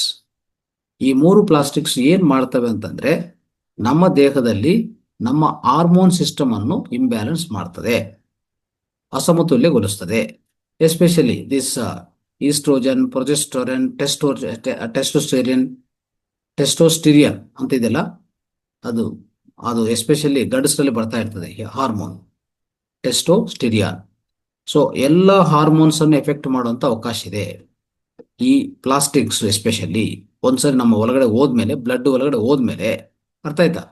ಇನ್ನು ಒಂಥರ shocking facts ಎಲ್ಲ ಇದೆ, ಅದೆಲ್ಲ ಹೇಳ್ತಾ ಹೋಗ್ತೀನಿ, ನೀವು కేల్చుకోಬೇಕು. ఇవన్నీ వినండి. సో మీకు ఆశ్చర్యమైతాయి ఎన్నో విషయాలు, అంటే ఇవన్నీ రీసెర్చ్ చేసిన విషయాలు. ఇవన్నీ these are all what I'm saying is they are researched facts, researched findings. I'm not telling from anything like, just people, blindly to believe. No, these are all actually research findings. Okay. Now, these plastics, how they are going to affect in the human being, especially men. Lower, this will lower the testosterone, one hormone, and increase the body weight, body fat, and even increase the both chest in the male itself, low energy, even reduced sperm count in the men. I am talking about in the men. ಅಂದ್ರೆ ಇದು ಗಂಡಸರಲ್ಲಿ ಏನೇನ್ ಮಾಡುತ್ತದೆ ಈ plastics ಅಂತಂದ್ರೆ, testosterone ಅಂತ ಒಂದು hormone ಇದೆ ಗಂಡಸರಲ್ಲಿ, compulsory ಬರಬೇಕು. ಹಾರ್ಮೋನ್ ಇದ್ರೇನೆ ಆರೋಗ್ಯವಂತವಾಗಿ ಇರ್ತೀವಿ ನಾವು. ಅದು ಸೆಕ್ಸುವಲ್ ಹಾರ್ಮೋನ್. ಆಯ್ತಾ? ಅದನ್ನು ಕಡಿಮೆ ಮಾಡ್ತದೆ. ಬಾಡಿ ತೂಕವನ್ನು, ಬಾಡಿಯಲ್ಲಿ ಕೊಬ್ಬನ್ನು ಹೆಚ್ಚು ಮಾಡುತ್ತೆ. ಆಯ್ತಾ? ಈ ಗಂಡಸರಲ್ಲಿ ಎರಡು ಚೆಸ್ಟ್ ಅಲ್ಲಿ, ಓಕೆ, ಆ ಚೆಸ್ಟ್ ಅನ್ನು ಬಲ್ಜ್ ಮಾಡುತ್ತೆ. ಮತ್ತೆ ಇನ್ನೊಂದು ಸ್ಪೆರ್ಮ್ ಕೌಂಟ್ ಅನ್ನು ತುಂಬಾ ಕಡಿಮೆ ಮಾಡ್ತದೆ. ಯಾವುದು? ಈ ಪ್ಲಾಸ್ಟಿಕ್ಸ್. ನೋಡಿ, ಇಷ್ಟು ಎಫೆಕ್ಟ್ ಇದೆ. ಸ್ಪೆರ್ಮ್ ಕೌಂಟ್ ತುಂಬಾ ಕಡಿಮೆ ಮಾಡುತ್ತೆ. ಅದಕ್ಕೆ ఇటీచిన కాలంలో మక్కలాಗ್తా ಇಲ್ಲ. ఇటీవల కాలంలో మనం చూస్తే ఈ యొక్క ప్లాస్టిక్స్ ఎక్కువ యూజ్ చేసి ఓకే, మగవారిలో కూడా ఏమైందంటే చెస్ట్ బల్జ్ అయ్యేది. అవునా, చూసామా? అదంతా కూడా హార్మోన్ ఇంబ్యాలెన్సే. తర్వాత టెస్టోస్టెరాన్ అంటే ఒక హార్మోన్ ఉంది మగవారిలో, అది తగ్గించేస్తుంది. బాడీ యొక్క ఫ్యాట్ పెంచేస్తుంది. అవునా? స్పెర్మ్ కౌంట్ తగ్గించేస్తుంది. ఎట్టి పరిస్థితుల్లో పిల్లలు పుట్టే అవకాశం లేకుండా చేస్తుంది. ఏది? ఈ ప్లాస్టిక్ చేసే అంత, అంటే దాని నుంచి అంత దుష్పరిణామాలు ఉన్నాయి. Okay, let us know what are the bad effects on the women. ಅಂದ್ರೆ ಮಹಿಳೆಯರಿಗೆ ಏನೇನು ದುಷ್ಪರಿಣಾಮಗಳು ಆಗತ್ತೆ ಇದರಿಂದ ನೋಡೋಣ. ಒಂದು, ಹಾರ್ಮೋನ್ ಇಂಬ್ಯಾಲೆನ್ಸ್ ಆಗತ್ತೆ. ಎರಡನೇದು, ಇರ್ರೆಗ್ಯುಲರ್ ಪೀರಿಯಡ್ಸ್. ಮೂರನೇದು, ನೋಡಿ, ಮುಖದ ಮೇಲೆ ಕೂದಲು ಡೆವಲಪ್ ಆಗುತ್ತೆ. ಮುಖದ ಮೇಲೆ ಕೂದಲು ಡೆವಲಪ್ ಆಗ್ತಾ ಇದೆ. ಆಯ್ತಾ? ಆಮೇಲೆ ಈಸ್ಟ್ರೋಜನ್ನು ಹೆಚ್ಚಾಗತ್ತೆ. ಎಸ್ಪೆಷಲಿ ಈಸ್ಟ್ರೋಜನ್ನು ಇಂಥ ರಿಲೇಟೆಡ್ ಕ್ಯಾನ್ಸರ್ಸ್ ಬರುವಂತ ಅವಕಾಶ ಇದೆ ಈ ಪ್ಲಾಸ್ಟಿಕ್ಸ್ ಇಂದ. ಮಹಿಳೆಯರಲ್ಲಿ ಹೇಳ್ತಾ ಇದ್ದೇನೆ ನಾನು, ಅರ್ಥ ಆಯ್ತಾ? ಮಹಿಳೆಯರಲ್ಲಿ ಈಸ್ಟ್ರೋಜನ್ ಬರಬೇಕು. ಈಗಾಗಲೇ ಹೇಳಿದೆ, ಈಸ್ಟ್ರೋಜನ್ ಇದ್ರೇನೆ ಗರ್ಭಧಾರಣ ಆಗತ್ತೆ. ಗರ್ಭಧಾರಣ ಆಗಿದ ಮೇಲೆ ಪ್ರೊಜೆಸ್ಟರಾನ್ ಅಂತ ಒಂದು ಹಾರ್ಮೋನು, ಆಯ್ತಾ, ಅದು ಬೇಕಾಗತ್ತೆ ಗರ್ಭವನ್ನು ನಿಲ್ಸಕ್ಕೆ, ಗರ್ಭವನ್ನು ಕಾಪಾಡಕ್ಕೆ. ನೋಡಿದ್ರ? ಈ ಎರಡು ಮಾಡಕ್ಕೆ ಈ ಎರಡು ಹಾರ್ಮೋನ್ ಬೇಕಾಗಿದೆ. ಒಂದು ಗರ್ಭಧಾರಣ ಬರಕ್ಕೆ, ಇನ್ನೊಂದು ಗರ್ಭವನ್ನು ಕಾಪಾಡಕ್ಕೆ. ಈ ಎರಡೂನು ಸಮತುಲ್ಯದಲ್ಲಿ ಇರಬೇಕು. ಯಾವ್ದು ಹೆಚ್ಚಾಗಬಾರ್ದು, ಯಾವ್ದು ಕಡಿಮೆ ಆಗಬಾರ್ದು. ಯಾರ್ಯಾರಿಗೆ, ಮಹಿಳೆಯರಿಗೆ ಈ ಪೀರಿಯಡ್ ಸ್ಟಾಪ್ ಆಗಿ ಮೆನೋಪಾಸ್ಗೆ ಹೋಗ್ತಾರಲ್ಲ, ಅವಾಗ ಈ ಎರಡು ಹಾರ್ಮೋನ್ ಸ್ಟಾಪ್ ಆಗ್ತದೆ. ಆಯ್ತಾ? ಎರಡು ಹಾರ್ಮೋನು ಸ್ಟಾಪ್ ಆಗ್ತದೆ, ನೆನ್ಪಿಟ್ಕೊಳ್ಳಿ. ಸೊ ಈ ರೀತಿಯಲ್ಲಿ ಗಂಡಸರಲ್ಲಿ ಟೆಸ್ಟೋಸ್ಟಿರಾನ್ ಬರುತ್ತೆ, ಹೆಣ್ಮಕ್ಳಲ್ಲಿ ಇದು ಒಂದು ಈಸ್ಟ್ರೋಜನ್, ಇನ್ನೊಂದು ಪ್ರೊಜೆಸ್ಟರಾನ್. ಈ ಎರಡು ಹಾರ್ಮೋನ್ಸ್ ಬರ್ತಾ ಇರ್ತವೆ. ಈ ರೀತಿಯಲ್ಲಿ ಇರುವಾಗನೇ ಗಂಡಸರಿತನ ಗಂಡಸರಿರ್ತದೆ, ಹೆಣ್ಣುತನ ಮಹಿಳೆಯರಿಗಿರ್ತದೆ. ಇಲ್ಲ ಅಂದ್ರೆ ಇದು ಹೆಚ್ಚಾಗಿ ಅದು ಕಡಿಮೆ ಆಗೋದು, ಆ ರೀತಿಯಲ್ಲಿ ಆದ್ರೆ ಈ ಗಂಡಸರಾಗಿ ಹೆಣ್ಣರು ಗಂಡಸರಾಗಿ ಬಿಹೇವ್ ಮಾಡ್ತಾರೆ. ಆಯ್ತಾ? ಅದಕ್ಕೆ ಈ ಹಾರ್ಮೋನ್ಸ್ ಸಫಿಷಿಯಂಟ್ ಆಗಿರ್ಬೇಕು. ಈಗ ನೋಡೋಣ, ಇದು ಆಗಿದೆ. ನೆಕ್ಸ್ಟ್, ರೀಸೆಂಟ್ಲಿ ಒಂದು ಸೈಂಟಿಸ್ಟ್ಗಳು ಕಂಡುಹಿಡಿಯೋದು ಇನ್ನೊಂದು ವಿಷಯ ಏನಪ್ಪಾ ಅಂತಂದ್ರೆ, ಇತ್ತೀಚಿನ ಕಾಲದಲ್ಲಿ ಜಸ್ಟ್ ಈಗಾಗಲೇ ಜನ್ಮ ತಗೊಂಡಂತ ನ್ಯೂ ಬಾರ್ನ್ ಬೇಬೀಸ್ ಇದಾರಲ್ಲ, ಅವರಲ್ಲಿ ಹೋಗಿ ನೋಡಿದ್ರೆ, ಓಕೆ, ಅವ್ರ ರಕ್ತದಲ್ಲಿ ಈ ಪ್ಲಾಸ್ಟಿಕ್ ಪಾರ್ಟಿಕಲ್ಸ್ ಕಂಡಿಡ್ತಾ ಇದ್ದಾರೆ. Imagine the new born babies are nowadays born with the plastic particles inside the blood. Can you imagine this? Why? Because so inside the blood of mother there are plastic particles which are transferred to the baby also. The research and the scientists have found this. ಇತ್ತೀಚಿನ ಕಾಲದಲ್ಲಿ ಶಾಸ್ತ್ರಜ್ಞರು, ಅಂದ್ರೆ ಶಾಸ್ತ್ರವೇತ್ತಗಳು ಅಂತ ಹೇಳ್ಬೋದು, ತಜ್ಞರು, ವಿಜ್ಞಾನಿಗಳು ಏನು ಕಂಡುಹಿಡಿದಾರಪ್ಪ ಅಂತಂದ್ರೆ, ಈಗಾಗಲೇ ಜಸ್ಟ್ ಜನ್ಮ ತಗೊಂತಾರಂತ ಬೇಬಿಯಲ್ಲಿ ಅವರ ರಕ್ತದಲ್ಲಿ ಸಹ ಈ ಪ್ಲಾಸ್ಟಿಕ್ ಪಾರ್ಟಿಕಲ್ ಸೇರ್ಕೊಂಡಿದೆ. ఇప్పుడు పుడుతున్న పిల్లల్లో కూడా వాళ్ళ రక్తంలో కూడా ఈ ప్లాస్టిక్ పార్టికల్స్ చూడడం జరిగింది, సైంటిస్ట్ కనుక్కున్నారు. Okay, that means plastics are everywhere. Okay, let us know where are the plastic, where all the plastic have gone, which are very very like mind blowing. We have to understand these are facts. Even in the Mariana Trench, Mariana Trench, deep in the sea, ಅದು ತಿಳ್ಕೊಳ್ಳೋಣ. Okay, so if you think you can avoid plastics, if you think you can avoid plastics, okay, think once again. But they are literally everywhere. They are literally everywhere. ಎಲ್ಲೆಲ್ಲಿ ಹೋಗಿದೆ plastics, ఎక్కడెక్కడ plastic ఉందో తెలుసుకుందామా? కొన్ని విషయాలు, కొన్ని shocking facts ఇవన్నీ మనకి. Scientists found plastic fibers inside the deep sea organism living in the Mariana Trench.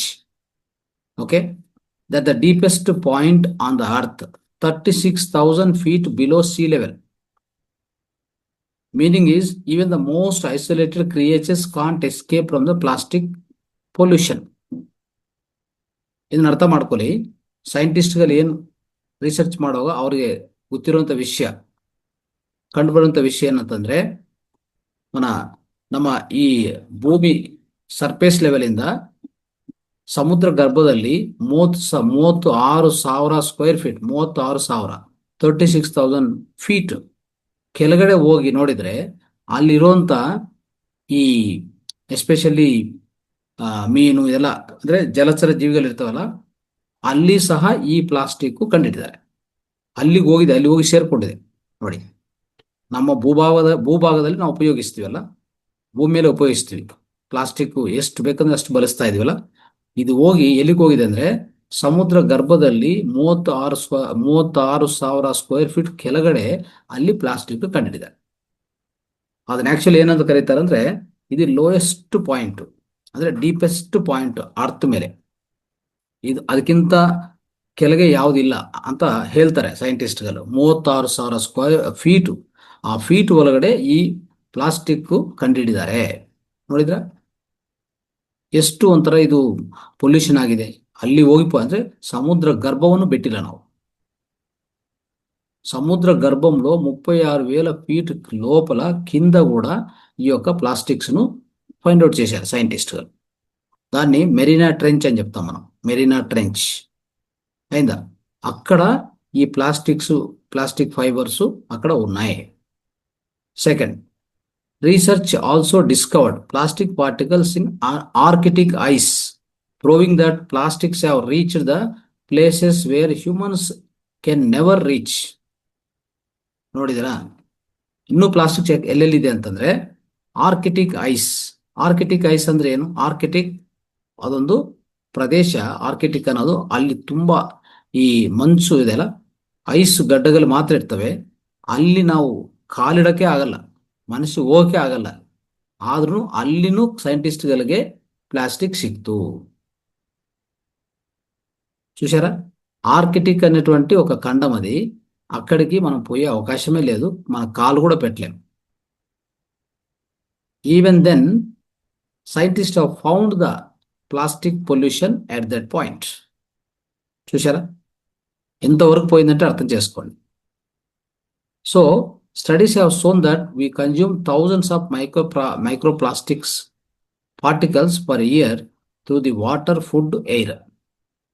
సైంటిస్టులు ఇంకా ఏం కనిపెట్టారంటే, ప్రతిరోజు మనం అందరం కూడా మైక్రోప్లాస్టిక్ పార్టికల్స్ను ఆహారం ద్వారా, నీటి ద్వారా, గాలి ద్వారా తీసుకుంటూనే ఉంటాము.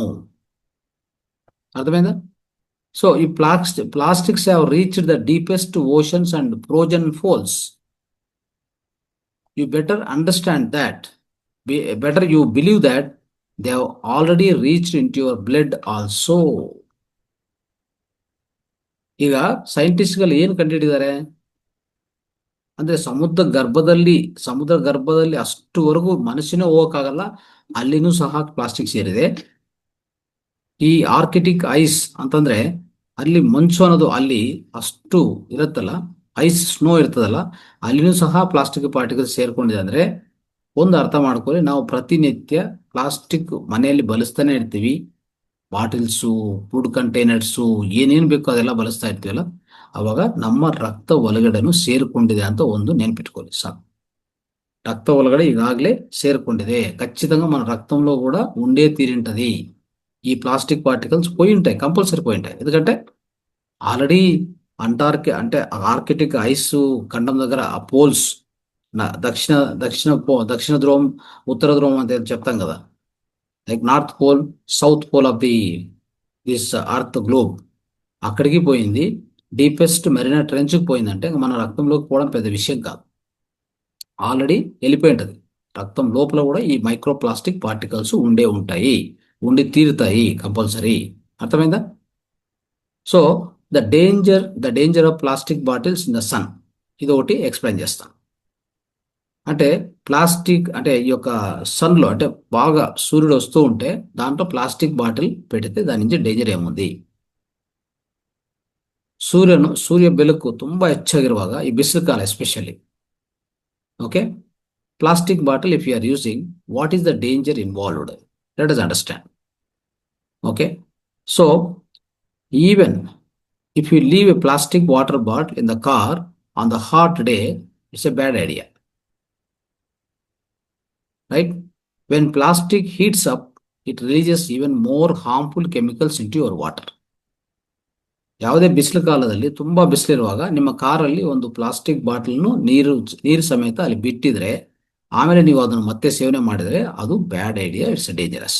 ಯಾಕಂದ್ರೆ ಆ ಪ್ಲಾಸ್ಟಿಕ್ ಬಾಟಲು ಏನ್ ಮಾಡುತ್ತೆ ಅಂತಂದ್ರೆ ಒಂಥರ ಭಯಾನಕರ, ಡೇಂಜರಸ್, ಆಯ್ತಾ, ಒಂಥರ ವಿನಾಶಕರ ಕೆಮಿಕಲ್ಸ್ ಅನ್ನು ಆ ನೀರಲ್ಲಿ ರಿಲೀಸ್ ಮಾಡುತ್ತೆ, ನೀರಿಗೆ ಸೇರಿಸ್ತದೆ. అర్థం అవుతా? సో అలాంటిది మనం అర్థం చేసుకోవాలి. Now think about the developing countries where bottled water is almost common. So we all get cans, right? Water bottle cans, right? These water bottle cans, they keep in the sun for days together, weeks together before they are being sold. People drink this water without realizing that they are consuming small doses of plastic infused chemicals every single day. Understand? So what happens over the time? It leads to hormonal imbalance. ಅರ್ಥ ಆಯ್ತಾ? ನಾವು ಈ developing countries ಅಲ್ಲಿ ಇನ್ನು ಹೆಚ್ಚಾಗಿ ಅರ್ಥ ಮಾಡ್ಕೊಂಡ್ರೆ, developing countries ಅಂದ್ರೆ ಅಭಿವೃದ್ಧಿ ಹೊಂದ್ತಾ ಇರುವಂತ ವಿಧ ವಿಧ ದೇಶಗಳು, ಇಂಡಿಯಾ ಎಲ್ಲ ಕಡೆ, ಅಲ್ಲೆಲ್ಲ ಇಂಡಿಯಾದಲ್ಲಿ ಒಂದು ಸ್ವಚ್ಛವಾದ ನೀರು ಸರಬರಾಜು ಎಲ್ಲಿದೆ? ನೀರು ಎಲ್ಲಿಂದ ಬರ್ತಾ ಇದೆ?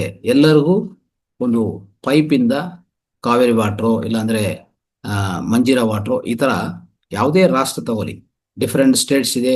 ನಮ್ಮ ದೇಶದಲ್ಲಿ ಡಿಫರೆಂಟ್ ಸ್ಟೇಟ್ಸ್ ಇದೆ. ಬಟ್ ಈ ಡೆವಲಪಿಂಗ್ ಕಂಟ್ರಿ ಅಂತ ನಮ್ಮ ಇಂಡಿಯಾ ಆಗಲಿ, ಇನ್ನು ಬೇರೆ ಬೇರೆ ದೇಶಗಳಾಗಲಿ, ಅಲ್ಲಿ ನಿಮ್ಗೆ ಸ್ವಚ್ಛವಾದ ನೀರು ಎಲ್ಲಿಂದ ಬರ್ತಾ ಇಲ್ಲ. నావెల్లరూ యావదర్ ಮೇಲೆ ఆధార ಆಗಿದ್ದೀವಿ.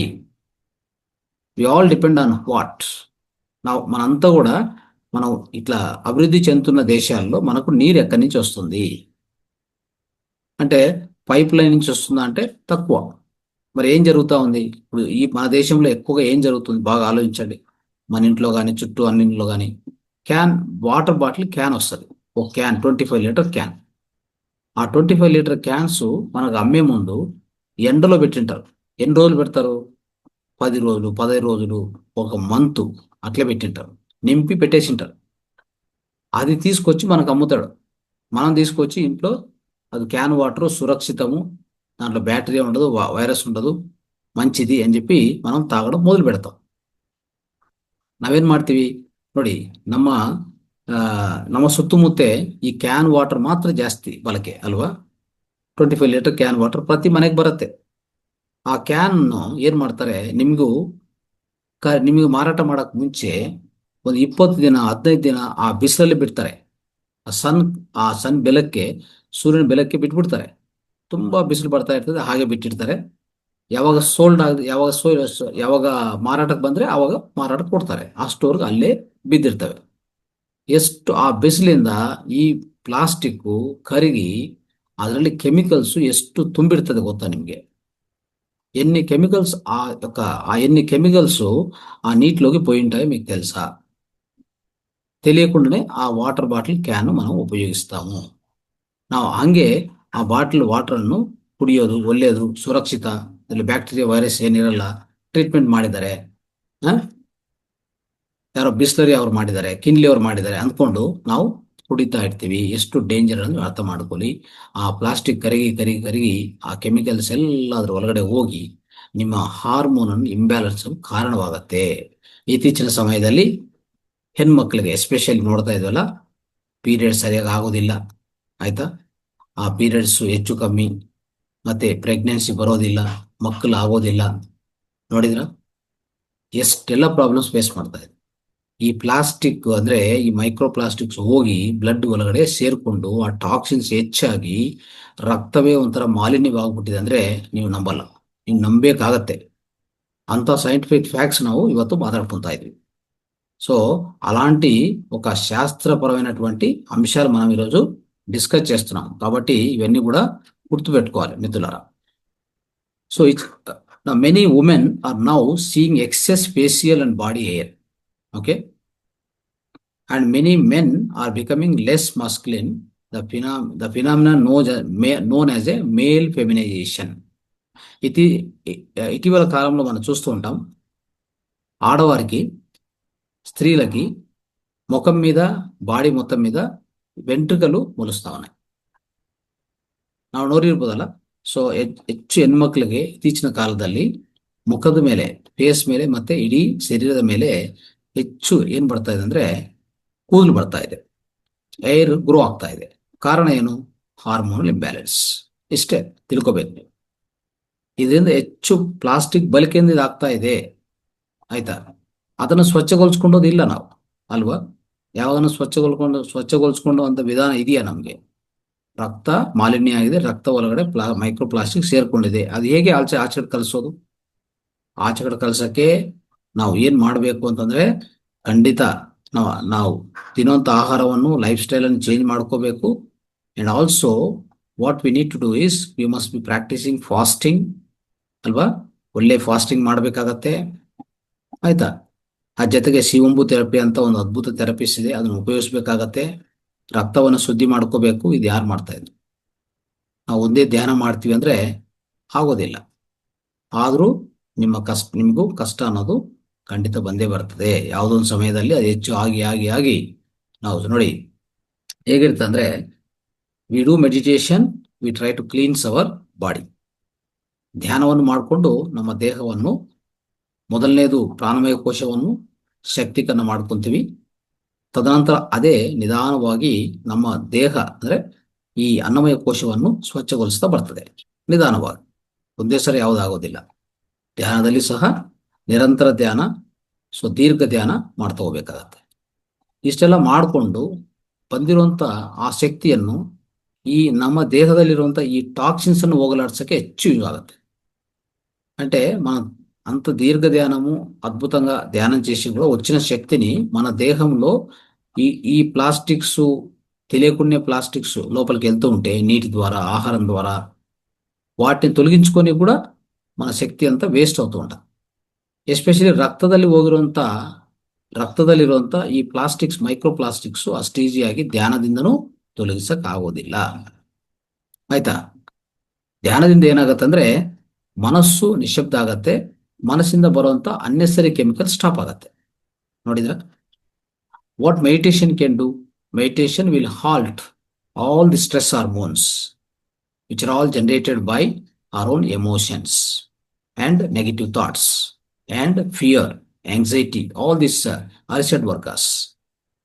Meditation will control effectively so that there are no diseases born out of your mind. Mind-born diseases will be perfectly stopped by meditation. Mental health will be perfect. And of course, by doing consistent meditation, we will also come to know about our own true reality, who we are, what I am, ನಾನು ಯಾರು, ನನ್ನ ಅಸ್ತಿತ್ವ ಏನು, ನಾನು ಈ ದೇಹನ, ನಾನು ಈ ಮನಸ್ಸ, ನಾನು ಈ ಬುದ್ಧಿನ, ಇದೆಲ್ಲದಕ್ಕೂ ಅತೀತವಾಗಿರುವಂತ ಒಂದು ಶಾಶ್ವತ ಪದಾರ್ಥನ ಅನ್ನೋದು ಅರ್ಥ ಮಾಡಿಕೊಂಡದ್ದು ಧ್ಯಾನದಿಂದನೇ. Meditation makes you to the self realization. Are we body? Are we mind? Are we this wisdom are intellect? Are we beyond all these things? We are all the true eternal reality. I mean, true eternal being, soul being. To make you to understand, to make you to realize that meditation is more essential on everyday basis. Of course, meditation also can heal you. Meditation provides the mental healing very effectively. ಧ್ಯಾನ ಏನ್ ಮಾಡ್ತದೆ ಅಂದ್ರೆ ನಿಮ್ಮ ಮನೋವ್ಯವಸ್ಥವನ್ನು ಸರಿಪಡಿಸ್ತದೆ, ಮಾನಸಿಕ ಅಸ್ವಸ್ಥವನ್ನು ತೊಲಗಿಸ್ತದೆ. ಮಾನಸಿಕದಿಂದ mind born diseases, psychosomatic disease ಅನ್ನು ಅದನ್ನು ಪೂರ್ತಿ ನಿಯಂತ್ರಣ ಮಾಡುವಂತ ಶಕ್ತಿ, ಸಾಮರ್ಥ್ಯ ಈ ಧ್ಯಾನಕ್ಕಿದೆ. ಒಂದು ಆತ್ಮ ಸಾಕ್ಷಾತ್ಕಾರ, ಇನ್ನೊಂದು ಮಾನಸಿಕ ಅಸ್ವಸ್ಥತೆ, ಮಾನಸಿಕ ಇಲ್ನೆಸ್, ಮೆಂಟಲ್ ಇಲ್ನೆಸ್, ಇದೆಲ್ಲ ತೊಲಗಿಸಿ ನಿಮ್ಮ ಆರೋಗ್ಯವನ್ನು ಕಾಪಾಡುವಂತ ಅವಕಾಶ ಧ್ಯಾನಕ್ಕಿದೆ. ಆದರೆ ಫಿಸಿಕಲ್ ಆಗಿ ಆಗುವಂತ ಈ ವ್ಯಾಧಿಗಳನ್ನು ಅಷ್ಟು ಈಸಿಯಾಗಿ ತೊಲಗಿಸಕ್ಕಾಗಲ್ಲ. ನಾವು ತಿನ್ನೋ ಆಹಾರ ನಿಯಂತ್ರಣ ಇಟ್ಕೋಬೇಕು. ಅದಕ್ಕೆ all the yogis, great masters, they will be so much careful about their food and water and environment. Understand? You have seen many of the yogis, they go to Himalayas, they stay in one cave, right? They are very aware or careful about the food what they take. They eat fruits and leaves, isn't it? ಸ್ವಲ್ಪ ಆಹಾರ ತಗೊಂತಾರೆ. ಎಲ್ಲ ಯೋಗಿ ಮುನಿ ಋಷಿಗಳು ಪರ್ವತ ಪ್ರಾಂತಕ್ಕೆ ಹೋಗಿ ಗುಹದಲ್ಲಿದ್ದು ಅವ್ರು ಏನ್ ಮಾಡ್ತಾರೆ, ಅಲ್ಲಿ ತಿನ್ನುವಂತ ಆಹಾರ ತುಂಬಾ ನಿಯಂತ್ರವಾಗಿರುತ್ತೆ. ನೀರನ್ನು ಕುಡಿಯೋದು, ಫಲಾಹಾರ ತಗೊಂಡೋದು ಇದೆಲ್ಲ ಯಾಕೆ ಮಾಡ್ತಾ ಇದ್ರು ಅಂದ್ರೆ ಧ್ಯಾನ ಮಾಡೋದು ಈ ದೇಹದಲ್ಲಿ. ಅವರ ಶರೀರಂ ಕಲ್ಲುಧರ್ಮ ಸಾಧನ, ಶರೀರಂ ಕಲ್ಲುಧರ್ಮ ಸಾಧನ ಅಂದ್ರೆ ನಾವು ಧ್ಯಾನ ಮಾಡ್ಬೇಕಾಗಿರೋದು ಈ ದೇಹದಲ್ಲೇ. ಧ್ಯಾನ ಮಾಡ್ಬೇಕಂದ್ರೆ ಆರೋಗ್ಯವಂತ ಶರೀರ ಬೇಕು. ಅದಕ್ಕೆ ಮುನಿ ಋಷಿಗಳು they were giving more importance to the physical health also. They were not eating whatever we wanted. Now, currently, in this present days, we are eating what? We are eating all polluted food, polluted water, polluted air. How do you get a proper physical health? How the physical body can support for the effective meditation, right? But even some people are achieving it because by consistent effort, by putting more and more efforts, they are trying to achieve some good state of meditation. ಆದರೆ ನೀವು ಆಹಾರನು ಸರಿಯಾಗಿ ನಿಯಂತ್ರಣ ಮಾಡಿಕೊಂಡ್ರೆ, holistic lifestyle if you approach, how by avoiding plastics, see the plastic effects, what bad effects are there, right? So we always try to blame the lifestyle choices, but the truth is plastic exposure is messing with our biology. ನಾವ್ ಯಾವಾಗ್ಲೂ ನೋಡಿ, ಈ plastics effect ಹೇಗಿರ್ತಂದ್ರೆ ನಮ್ಮ ಬಯಾಲಜಿಯನ್ನು effect ಮಾಡತ್ತೆ. ಇದು ನಮ್ಮ ಬಯಾಲಜీ అంటే మన దేహాన్ని కూడా, శరీర ధర్మాల్ని కూడా, శరీరంలో ఉండే హార్మోన్స్ కూడా ఎఫెక్ట్ చేస్తుంది ఈ ప్లాస్టిక్స్. అది గుర్తుపెట్టుకోవాలి. Okay, there is one scientist research, his name is doctor Anthony Jay. ಈ ಪ್ಲಾಸ್ಟಿಕ್ ಬಗ್ಗೆ ಏನ್ ಹೇಳಿದಾರೆ ಅರ್ಥ ಮಾಡ್ಕೊಳ್ಳಿ. ಅವ್ರನ್ನ ಇಂಟರ್ವ್ಯೂ ಮಾಡುವಾಗ ಅವರು ಒಂದು ಬುಕ್ ಬರೀತಾರೆ, ಈಸ್ಟ್ರೋ ಜನರೇಷನ್. ಈ ಬುಕ್ ನೀವು ಓದ್ಬೋದು. ಈಸ್ಟ್ರೋ ಜನರೇಷನ್ ಅಂತ ಒಂದು ಬುಕ್, ಸೈಂಟಿಸ್ಟ್ ಅವರೇ ಈ ಬುಕ್ ಬರ್ದಿರೋದು. ಓಕೆ, ಅವರು ನಮ್ಗೆ ಏನೇನು ಒಂಥರ ಮೈಂಡ್ ಬ್ಲೋಯಿಂಗ್ ಅಂದ್ರೆ ಒಂಥರ ನಮಗೆ ఆశ్చర్యవాదంత విషయాలు ಹೇಳಿದ್ದಾರೆ. కొన్ని ఆశ్చర్యకరమైన విషయాలు ఒక సైంటిస్ట్ చెప్తున్నాడు మనకి, ఆంథోనీ జై అని చెప్పేసి. అతను ఈస్ట్రో జనరేషన్ బుక్ రాశాడు. ఇది మీరు చదవచ్చు. సో ఏం చెప్తాడంటే, ప్లాస్టిక్స్ వచ్చేసి మన దేహం లోపల, ఓకే, మన దేహం లోపలికి చొచ్చుకొని పోయాయి. మనం అంటే ಊಹಿಸಲೇని ವಿಧಂಗ ನಾವೇ ಊಹ ಮಾಡೋಂಥ ಅವಕಾಶ ಇಲ್ಲ. ಆ ರೀತಿಯಲ್ಲಿ ಈ ಪ್ಲಾಸ್ಟಿಕ್ಸ್ ನಮ್ಮ ದೇಹ ರಕ್ತ ಒಳಗಡೆ ಈಗಾಗಲೇ ಸೇರ್ಕೊಂಡಿದೆ ಅಂತ ಹೇಳ್ತಾ ಇದ್ರು. ಯಾವ ರೀತಿಯಲ್ಲಿ ನೋಡೋಣ, ಯಾವ ಪದಾರ್ಥಗಳು, ಯಾವ ವಸ್ತುಗಳು ಬಳಕೆ ಮಾಡಿದ್ರೆ ಯಾವ ರೀತಿಯಲ್ಲಿ ಮಾಡ್ತದೆ ನೋಡೋಣ. ಈಗ First thing is shampoo bottles and personal care products, right? They contain phthalates which are absorbed through the skin. Imagine. So we are all using shampoo bottles and personal care products. Correct, no? Like face cream, moisturizer, all this we use. And we also use shampoo bottles. What happens is they all contain phthalates which are absorbed through the skin. ನಾವೆಲ್ಲರೂ shampoo bottles ಉಪಯೋಗಿಸ್ತೀವಿ ಮತ್ತೆ face creams ಇವೆಲ್ಲ ಉಪಯೋಗಿಸ್ತೀವಲ್ಲ, ಅವಾಗ ಅದರಲ್ಲಿ ಪ್ಯಾಥಲೇಟ್ಸ್ ಅಂತ ಒಂದು plastic ಇದೆ. ಅದು ನೇರವಾಗಿ ನಮ್ಮ ಚರ್ಮದಿಂದ ಒಳಗಡೆ, ಚರ್ಮ ರಂಧ್ರಗಳಿಂದ ಒಳಗಡೆ, ರಕ್ತ ಒಳಗಡೆ ಹೋಗುತ್ತೆ. ನೆನ್ಪಿಟ್ಕೊಳ್ಳಿ. Okay, next plastic food containers. ನಾವೆಲ್ಲ ಹೀಟ್ ಮಾಡೋಕ್ಕೆ ಪ್ಲಾಸ್ಟಿಕ್ ಫುಡ್ ಕಂಟೈನರ್ಸ್ ಉಪಯೋಗಿಸ್ಕೊಂಡೋದು, ಇಲ್ಲಾಂದ್ರೆ ಮಕ್ಕಳಿಗೆ ಈ ಟಿಫಿನ್ ಬಾಕ್ಸು, ಆಹಾರದ ಬಾಕ್ಸ್ ಕಟ್ಟಿ ಕಲಿಸ್ಬೇಕಂತಂದ್ರೆ ಅದಕ್ಕೂ ನಾವು ప్లాస్టిక్ కంటైనర్స్ ఉపయోగిస్తాం. ప్లాస్టిక్ ఫుడ్ కంటైనర్ యాకంటే చీప్ అండ్ బెస్ట్, ఈజీగా లభ్యమవుతుంది అల్వా. సో మనమంతా ఏం చేస్తాం చెప్పండి, మన పిల్లలకి అన్నం కట్టియాలన్నా, అంటే ఆఫీస్కి, అంటే స్కూల్ పంపించాలంటే కూడా ఒక ప్లాస్టిక్ కంటైనర్ బాక్స్ ఉపయోగిస్తామా లేదా? ఎందుకంటే అవన్నీ చీప్ అండ్ బెస్ట్గా దొరుకుతాయి, ఈజీ, క్లీన్ చేసుకోవడం ఈజీ కదా. సో దానికోసము దాన్ని ఉపయోగిస్తాం. కాకపోతే ನೋಡಿ, ಯಾವಾಗ ನೀವು ಹೀಟ್ ಮಾಡ್ತಿರೋ ಫುಡ್ಡನ್ನು ಪ್ಲಾಸ್ಟಿಕ್ ಕಂಟೈನರ್ ಇಟ್ಬಿಟ್ಟು ಇಲ್ಲ ಅದರಲ್ಲಿ ಸ್ಟೋರ್ ಮಾಡಿ ಹಾಗೆ ಸ್ಕೂಲ್ ಕಲಿಸ್ತೀರಲ್ಲ, ಇವೇನು ಮಾಡ್ತಾವಂದ್ರೆ, ಸೊ ನೋಡಿ, ಆ ಪ್ಲಾಸ್ಟಿಕ್ಕು ಎಂಡೋಕ್ರೈನ್ ಡಿಸ್ಟ್ರಪ್ಟರ್ಸ್ ಅಂತ, ಎಂಡೋಕ್ರೈನ್ ಡಿಸ್ಟ್ರಪ್ಟರ್ಸ್ ಅಂತ ಇದನ್ನು ನಿಮ್ಮ ಆಹಾರದ ಒಳಗಡೆ ರಿಲೀಸ್ ಮಾಡ್ತವೆ. ನೋಡಿದ್ರ? So heating food, if you use the food in plastic boxes, plastic container, it will release even more endocrine disruptors into your lunch, into your food. ಇದು ಪ್ರತ್ಯೇಕವಾಗಿ ಆಯ್ತಾ. ಸೊ ಎಂಡೋಕ್ರೈನ್ ಡಿಸ್ಟರ್ಬನ್ಸ್ ಅಂದ್ರೆ ಏನು? ಎಂಡೋಕ್ರೈನ್ ಗ್ಲ್ಯಾಂಡ್ಸ್ ಇದೆಯಲ್ಲ, ನಮಗೆ 7 endocrine glands we have in our body. All these 7 endocrine glands, if they are working properly, we will be healthy and happy, mentally, physically. ಅರ್ಥ ಮಾಡ್ಕೊಳ್ಳಿ. ನಾವು ಈವನ್ ಸೆಲ್ಫ್ ರಿಯಲೈಸೇಷನ್ ಆಗ್ಬೇಕಂದ್ರೂ ನಮ್ಮ pineal gland one of the endocrine gland ಅಲ್ವಾ. Pineal gland work ಮಾಡಿದ್ರೇನೆ, pineal gland ಸಕ್ರಿಯಗೊಳಿಸ್ಕೊಂಡಿದ್ರೇನೆ ನಮಗೆ ಆತ್ಮ ಸಾಕ್ಷಾತ್ಕಾರ ಸಿಗೋದು. ಯಾವುದೇ ನಮ್ಮ ವಿಶ್ವಶಕ್ತಿ ಪ್ರವಾಹ ಮೂಲಾಧಾರದಿಂದ ಮೇಲೆ ಸಹಸ್ರಾರಕ್ಕೆ ಹೋಗ್ಬೇಕಂದ್ರೆ ನಮ್ಮ ಪೀನಿಯಲ್ ಗ್ಲ್ಯಾಂಡು ಸಕ್ರಿಯಗೊಳಿಸ್ಕೋಬೇಕು. ಅದಕ್ಕೂ ಸಹ ಅದೂ ಒಂದು ಎಂಡೋಕ್ರೈನ್ ಗ್ಲ್ಯಾಂಡ್ ಆಕ್ಚುಲಿ ಹೇಳ್ಬೇಕಂದ್ರೆ, ಆ ಎಂಡೋಕ್ರೈನ್ ಗ್ಲ್ಯಾಂಡು ಅದರ ಕೆಲಸನೂ ಕೆಟ್ಟೋಗುತ್ತೆ ಇಂಥ ప్లాస్టిక్స్ ಎಲ್ಲ ಬಳಸ್తా ಹೋದ್ರೆ. అర్థ అవుతా? మనకు ఎండోక్రైన్ గ్లాండ్స్ అన్ని కూడా డిస్టర్బ్ అవుతాయి ఈ ప్లాస్టిక్స్ ఎక్కువ యూజ్ చేస్తూ ఉంటే కనుక. ఇన్ఫ్యాక్ట్ మనకు మూలాధారం నుంచి పైకి సహస్రార వరకు ట్రావెల్ చేయాలంటే అన్ని endocrine glands, 7 chakras are called 7 endocrine glands, nothing but. అవునా కదా? సో మరి ఆ ఎండోక్రైన్ గ్లాండ్స్ కూడా ఎఫెక్ట్ అయ్యే అవకాశం ఉంది కదా దీని నుంచి. అర్థం చేసుకోండి. దానివల్ల ప్లాస్టిక్ అంత డేంజర్ అది. నెక్స్ట్ వాటర్ బాటిల్కి వద్దాం. వాటర్ బాటిల్ ನೆನ್ಪಿಟ್ಕೊಳ್ಳಿ, even water ಬಾಟಿಲ್ ದೇಸೆ BPA free water ಬಾಟಿಲ್ ಅಂತ ಹೇಳ್ತಾರೆ ಔಟ್ ಸೈಡ್. BPA ಅಂದ್ರೆ ಏನು? ಬಿಸ್ಫೆನಾಲ್ ಎ ಅಂತ ಒಂದು ಕೆಮಿಕಲ್, ಒಂದು ಪ್ಲಾಸ್ಟಿಕ್ ಅಲ್ಲಿ ಒಂದು ಕೆಮಿಕಲ್ ಇದೆ. ಆ BPA ಫ್ರೀ, BPA ಇದರ ಮೇಲೆ ಇಲ್ಲ ಅಂತ ಹೇಳ್ತಾರೆ.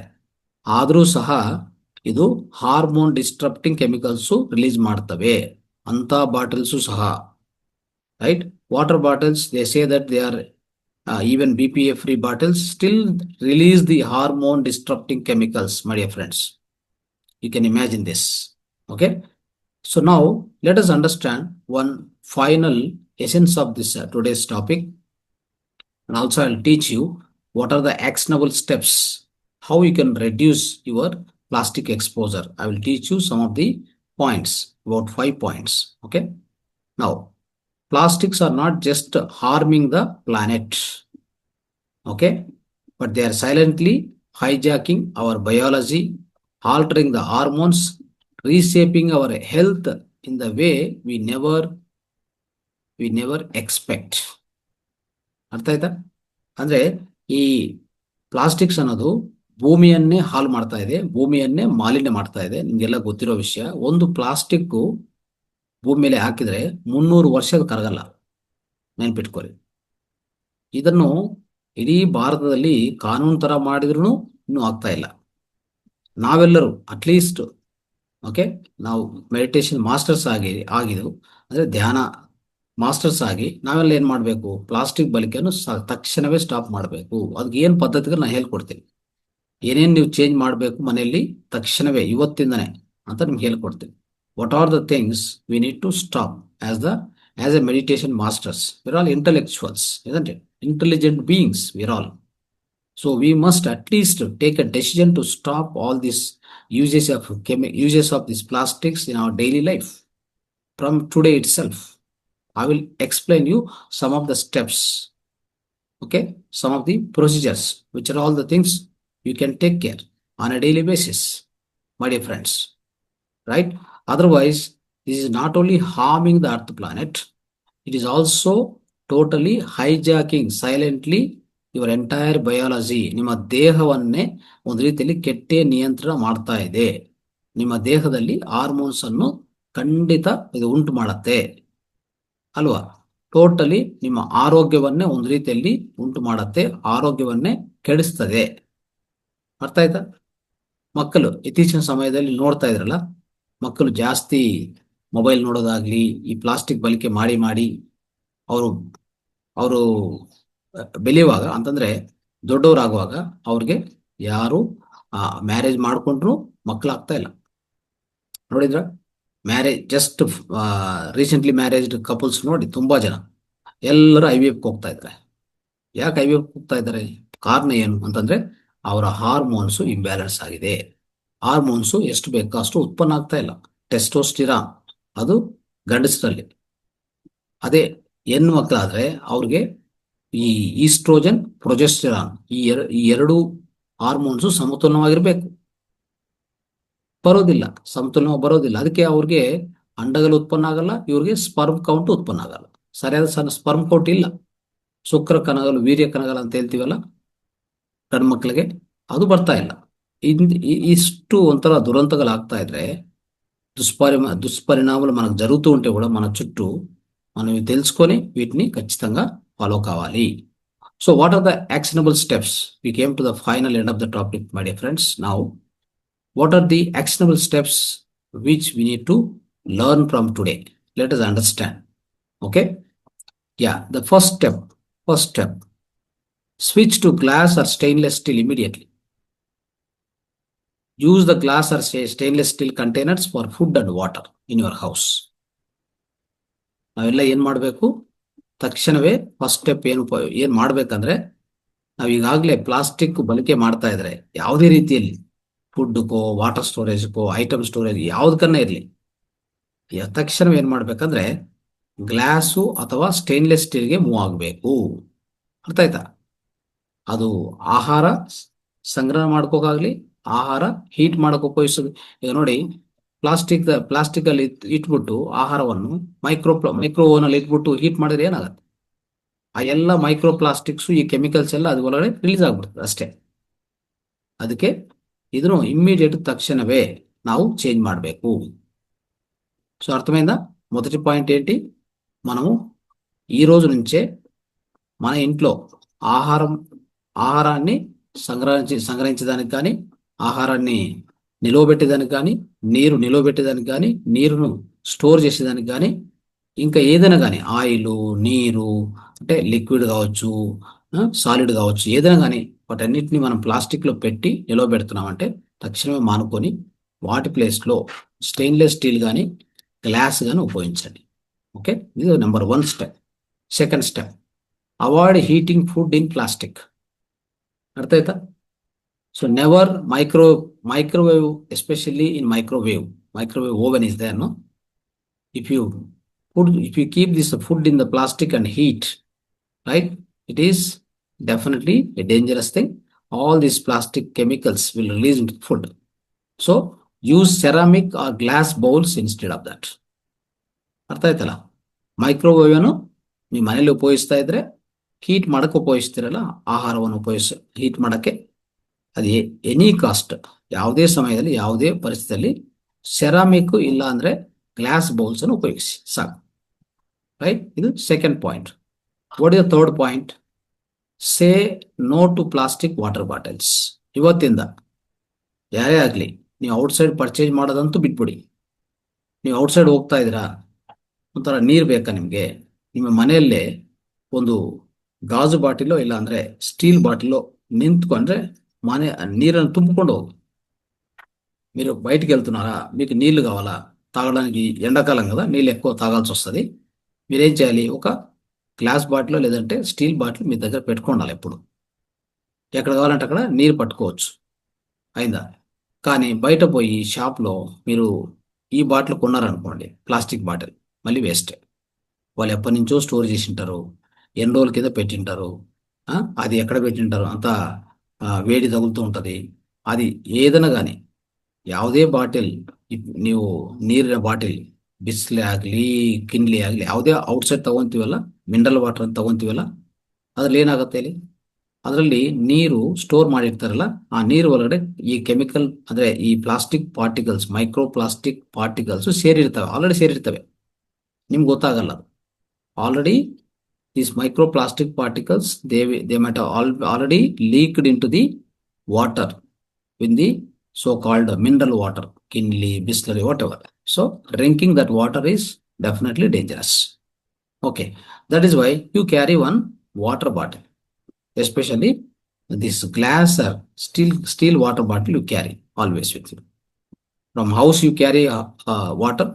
If it is over outside, any in the office or any hotel, just ಈ ನಿಮ್ಮ ಈ ಸ್ಟೀಲ್ ಬಾಟ್ಲಲ್ಲಿ నింపుకోవాలి, ಮತ್ತೆ ಒಂದ್సారి ತುಂಬಿಕೊಂಡು ఆ నీరన్నే ఉపయోగించుకోవాలి. అట్లా చేయాలి. ఎప్పుడు కూడా మనతో పాటు ఒక గ్లాస్ బాటిల్ కానీ స్టీల్ బాటిల్ అని పెట్టుకొని తిరుగుతూ ఉండాలి. అర్థమైంది కదా? Next step 4, always read your personal care labels. ಅರ್ಥ ಆಯ್ತಾ? ನೀವು ಪರ್ಸನಲ್ ಕೇರ್ಗೆ ಎಷ್ಟೋ ಐಟಮ್ಸ್ ಉಪಯೋಗಿಸ್ತೀರಲ್ಲ, ಅಂದರೆ ಏನೇನು ಉಪಯೋಗಿಸ್ತೀರಿ? ಉದಾಹರಣೆಗೆ ಈ ಫೇಸ್ ಕ್ರೀಮು, ಆಯ್ತಾ, ಸ್ಕಿನ್ ಇದು ಸನ್ಸ್ಕ್ರೀನ್, ಲೋಷನ್ಸು, ಈ ಮಾಯಿಶ್ಚರೈಸರ್ಸು, ಎಲ್ಲ ಉಪಯೋಗಿಸ್ತಾ ಇರ್ತೀರಲ್ಲ, ಅದರಲ್ಲಿ what you have to do is avoid the products with parabens, phthalates and fragrance. Okay, so ನೀವು ಒಂದ್ಸರಿ ನಿಮ್ಮ ಐಟಮನ್ನು ತಿರ್ಸಿ ಕೆಳಗಡೆ ಅಲ್ಲಿ ಓದಬೇಕು ಏನೇನಿದೆ ಅಂತ. ಅಲ್ಲಿ ಕಂಪಲ್ಸರಿ ಪ್ಯಾರಾಬಿನ್ಸ್ ಅಂತ ಬರ್ದಿರ್ತಾರೆ, ಪ್ಯಾಥಲೇಟ್ಸ್ ಅಂತ ಬರೆದಿರ್ತಾರೆ, ಆ್ಯಂಡ್ ಫ್ರಾಗ್ರೆನ್ಸ್ ಅಂತ ಬರೆದಿರ್ತಾರೆ. ಸೊ ಅದು ಇದ್ರೆ ಅದನ್ನು ಅವಾಯ್ಡ್ ಮಾಡಿ. ಅದಕ್ಕೆ ನಾವೆಲ್ಲ ಹೇಳ್ತಾ ಇರ್ತೀವಿ, ಇದೆಲ್ಲ ಏನು ಬೇಕಾಗಿದೆ, ಆಯಿತಾ? ಕೋಕೋನಟ್ ಆಯಿಲ್ ಇದೆ, ಆಯಿತಾ, ಎಳ್ಳೆಣ್ಣೆ ಇದೆ, ಅಂದರೆ ಸೆಸಮಿ ಆಯಿಲ್ ಇದೆ, ಇಂಥವೆಲ್ಲ ನಮ್ಮ ಬಾಡಿ ಮಸಾಜ್ಗೆ ಉಪಯೋಗಿಸ್ಬೋದು, ಆಯಿತಾ? ತುಂಬ ಒಳ್ಳೆಯದು. ಅಂದರೆ ನ್ಯಾಚುರಲ್ ಆಗಿ ನೀವೇ ಮಾಡಿಕೊಂಡು ಉಪಯೋಗಿಸೋದು ఉత్తమ. అవుట్సైడ్ పర్చేజ్ ಮಾಡೋದು బిడಬೇಕು. మనం అంతా ఏం చేస్తుంటాం, ఫేస్ క్రీమ్స్, మాయిశ్చరైజర్స్ ఇవన్నీ కొని వాడుతుంటాం కదా. వాటి అన్నింటి కూడా ఒకసారి దాని వెనక తీసి చదవండి. దాంట్లో ఏమైనా పారాబిన్స్, ప్యాథలేట్స్, ఫ్రాగ్రెన్స్ అంతా రాసి ఉంటే ఖచ్చితంగా అవాయిడ్ చేయండి, దాన్ని ముట్టొద్దు. ఇంట్లో తయారు చేసుకోండి. కోకోనట్ ఆయిల్ ఉంది, నువ్వుల నూనె ఉంది, ఇవన్నీ చాలు కదా. వీటితో తర్వాత పసుపు పేస్టు కాళ్ళకు బాగా రాసుకోవడము. సో ఈ విధంగా చర్మాన్ని, ఎస్పెషల్లీ శివంబు థెరపీ తెలిసిన వాళ్ళైతే ఇంకా అద్భుతం. ఏ ఫేస్ ప్యాక్ అక్కర్లేదు, ఏ సన్స్క్రీన్ లోషన్ అక్కర్లేదు, మాయిశ్చరైజర్ ఏమీ అక్కర్లేదు. ఓల్డ్ శివంబు ఉపయోగించుకుంటే చాలు, చర్మ ఆరోగ్యాన్ని బ్రహ్మాండం కాపాడుకోవచ్చు. అవును కదా? సో ఇవన్నీ నేర్చుకోవాలి మరి. Next, filter your water. ఇంట్లో ఎప్పుడు కూడా ఓకే హై క్వాలిటీ ఫిల్టర్ను ఉపయోగించుకోవాలి. మైక్రో ప్లాస్టిక్స్ ఈ అంటే మీ నీటిలో బయట నుంచి క్యాన్ తెచ్చింటారు కదా, బయట నుంచి క్యాన్ తెచ్చారు. సో ఆ క్యాన్లో కంపల్సరీ మైక్రో ప్లాస్టిక్స్ ఉన్నే ఉంటాయి. వాటిని ఫిల్టర్ చేసి ఇచ్చేటువంటి ఒక హై క్వాలిటీ ఫిల్టర్ ఇంట్లో పెట్టుకోవాలి. అవి దొరుకుతాయి. ఓకే, సో మనకు అవైలబుల్ ఉన్నాయి మార్కెట్లో. సో మనము ఆ మైక్రో ప్లాస్టిక్స్ను సహా తీసేసేటువంటి ఒక ವಾಟರ್ ಫಿಲ್ಟರ್ ಪೆಟ್ಕೋవాలి. ಅರ್ಥ ಆಯ್ತಲ್ಲ? ಅಂದರೆ ನಾವು ಆಚೆ ಕಡೆಯಿಂದ ಕ್ಯಾನ್ ತಗೊಂಡು ಉಪಯೋಗಿಸ್ತೀವಿ ಅಂತ ಇಟ್ಕೊಳ್ಳಿ. ಕ್ಯಾನ್ ತಗೊಂಡು ಮನೆಗೆ ಬಂದು ಆ ಕ್ಯಾನ್ ವಾಟರ್ನ ಉಪಯೋಗಿಸ್ತೀವಿ ಅಂತ ಇಟ್ಕೊಳ್ಳಿ. ನೇರವಾಗಿ ಉಪಯೋಗಿಸಬಾರ್ದು. ನಾವೇನು ಮಾಡಬೇಕು, ಒಂದು ಹೈ ಕ್ವಾಲಿಟಿ ಫಿಲ್ಟರ್ ಇಟ್ಕೊಂಡು ಆ ನೀರಲ್ಲಿ ಈಗಾಗಲೇ ಸೇರ್ಕೊಂಡಿರುವಂಥ ಈ ಮೈಕ್ರೋ ಪ್ಲಾಸ್ಟಿಕ್ಸ್ ಅನ್ನು ಫಿಲ್ಟರ್ ಮಾಡಿಕೊಂಡು ಆ ನೀರನ್ನು ಕುಡಿಬೇಕು. ಅರ್ಥ ಆಯ್ತಾ? ಇಷ್ಟು ಮಾಡಿದರೆ ಏನಾಗುತ್ತೆ, ಇಷ್ಟು ಸ್ಟೆಪ್ಸ್ ತಗೊಂಡ್ರೆ ನಾವು ಇದರಿಂದ ಕಾಪಾಡ್ಕೋಬಹುದು. ಓಕೆ, ಫೈನಲಿ ನಿಮ್ಗೆ ಏನ್ ಹೇಳ್ಬೇಕಂತಂದ್ರೆ, ಈ ಪ್ಲಾಸ್ಟಿಕ್ಸು ನಮ್ಮ ಜೀವನದಲ್ಲಿ ಎಲ್ಲಾ ಕಡೆ ಸೇರ್ಕೊಂಡಿದೆ. ಇದನ್ನು ಯಾವುದೇ ರೀತಿಯಲ್ಲಿ ನಾವು we cannot ignore. The plastics are so deeply came into our lives. So it is very, very, so we can't ignore the impact of this plastics, isn't it? Okay. So that's why, so from today, all of you, okay, you know about the plastics, the bad impacts, isn't it? Immediately you remove all the plastics with the replace with all the plastic items, containers, whatever, and aluminum containers also. Aluminum vessels also you must not use, friends. That is also much, much danger. Okay. Replace with the stainless steel and glass. This much you do it immediately. Okay. And now, one thing is, the choice is within your hands now. What you can do, you continue living, okay, if nothing is wrong ಅಂತ ಅನ್ಕೊಂಡು ಹಾಗೆ ಜೀವನ ಮಾಡೋದು. ಅಂತಂದ್ರೆ plastic ಬಳಕೆ ಮಾಡೋದು, plastic bottle ನೀರು ಕುಡಿಯೋದು, ಪ್ಲಾಸ್ಟಿಕ್ ಕಂಟೈನರ್ಸ್ ಉಪಯೋಗಿಸೋದು, ಇವೆಲ್ಲ ಮಾಡ್ತಾ ಹೋದ್ರೆ ನಿಮ್ಮ ಎಂಡೋಕ್ರೈನ್ ಗ್ಲ್ಯಾಂಡ್ಸ್ ಎಫೆಕ್ಟ್ ಆಗ್ತವೆ. ಅದು ಒಂದು ಅದು ಒಂದು ಚಾಯ್ಸ್ ನಿಮ್ ಕೈಯಲ್ಲಿದೆ. ಹಂಗ್ ಮಾಡ್ತೀರಾ? ಇಲ್ಲ ಅಂದ್ರೆ ಇವತ್ತೇ ಸ್ವಲ್ಪ ಜಾಗರೂಕತೆ ಅಂತಂದ್ರೆ you will take necessary steps. ಅರ್ಥ ಆಯ್ತಾ? ಇವತ್ತಿಂದೇ ಶುರು ಮಾಡಿಕೊಂಡು ಈ ಪ್ಲಾಸ್ಟಿಕ್ ಬಳಕೆಯನ್ನು ಕಡಿಮೆ ಮಾಡಿಕೊಂಡು, ಆಯ್ತಾ, ನಿಮ್ಮ ಆರೋಗ್ಯವನ್ನು ನೀವು ಕಾಪಾಡ್ಕೊತೀರ. ఈ ಎರಡು చాయిస్ ಅಲ್ಲಿ ನೀವು ఆಯ್ಕೆ ಮಾಡ್ಕೊಳ್ಳಿ. ఈ రెండు చాయిస్లు ఉన్నాయి మనకి. ఒకటి, నార్మల్ జీవనం అంటే ఇప్పుడు జరుగుతున్న ఆ జీవితాన్ని ముందుకు తీసుకెళ్లడం. Plastic water bottle, plastic containers, aluminium vessels, aluminium పాత్రలు, ఇట్లే ముందుకు మన జీవితాన్ని తీసుకెళ్లడం. లేదు అంటే ఈ రోజే ఇప్పుడే ఒక డెసిషన్ తీసుకొని సాధ్యమైనంత వరకు ఈ ప్లాస్టిక్ మన ఇంట్లో ఉన్నదంతా బయటపడేసి అట్లీస్ట్ కొద్దిగా మార్పులు తీసుకుంటూ మొత్తం మన ఇంట్లో సాధ్యమైనంత వరకు ప్లాస్టిక్ లేకుండా స్టీల్ అంటే స్టెయిన్లెస్ స్టీల్ కానీ, లేదంటే ఐరన్ పాత్రలు కానీ, కంచు పాత్రలు కానీ, అవునా కదా, next glass bottles, glass vessels ఇవి పెట్టుకోవడానికి మీరు ప్రయత్నం చేస్తే సరిపోతుంది. అర్థమైందా? You don't need to be perfect, even a small change. Okay, switching your water bottle, avoiding plastics in the microwave, okay, choosing the glass storage. This will make a big difference, friends. Okay, it make a big difference. So at least ఈ కొన్ని changes చేసుకోవచ్చు. ఏం చేసుకోవచ్చు మనం? At least మన ఇంట్లో water bottle మార్చేయడం, plastic నుంచి స్టీల్కో Glasgow రావడం, తర్వాత మైక్రోవేవ్లో ఎట్లాంటి పరిస్థితుల్లో ప్లాస్టిక్ పెట్టి హీట్ చేయకపోవడం, తర్వాత ఏదైనా స్టోర్ చేస్తున్నామంటే నీటిని కానీ, ನೂನೆನ కానీ, ಇట్లాಂಟಿ ಲಿಕ್ವಿಡ್ಸ್ ಏನಾದರೂ ಸ್ಟೋರ್ ಮಾಡ್ತಾ ಇದ್ರೆ ಅದನ್ನು ಪ್ಲಾಸ್ಟಿಕ್ ಇಂದ ಬದಲಾವಣೆ ಮಾಡಿ ಅದಕ್ಕೆ ಬದಲಾಗಿ, ಓಕೆ, ಆದಷ್ಟು ಗ್ಲಾಸು ಇಲ್ಲ ಅಥವಾ ಸ್ಟೀಲು ಅಥವಾ ಬೇರೆ ಬೇರೆ ವಸ್ತು ಅಂದ್ರೆ ಬೇರೆ ಪದಾರ್ಥ ಏನೇ ಇದ್ರು, ಬೇರೆ ಮೆಟಲ್ ಯಾವುದೇ ಇದ್ರು ಅದನ್ನು ಬಳಸ್ಕೊಂಡು ನಾವೇನ್ ಮಾಡಬೇಕು, ನಮ್ಮ ಜೀವನದಲ್ಲಿ ಸಣ್ಣ ಸಣ್ಣ ಚೇಂಜಸ್ಸೇ ದೊಡ್ಡ ಬದಲಾವಣೆಗೆ ಕಾರಣವಾಗ್ತವೆ. So we all can stay healthy and happy. We all can lead the absolutely great physical health we can enjoy, isn't it, friends? So when we have a wonderful physical health, we also can meditate for long hours. We can make sure that we travel very, very smoothly and very fastly. We can grow. Our soul evolution will also be much, much stronger. We evolve in the spirituality. In the spirituality also we evolve in a fastest way, in a strongest way, isn't it? And we reach our goal. We manifest everything, whatever we are wishing for.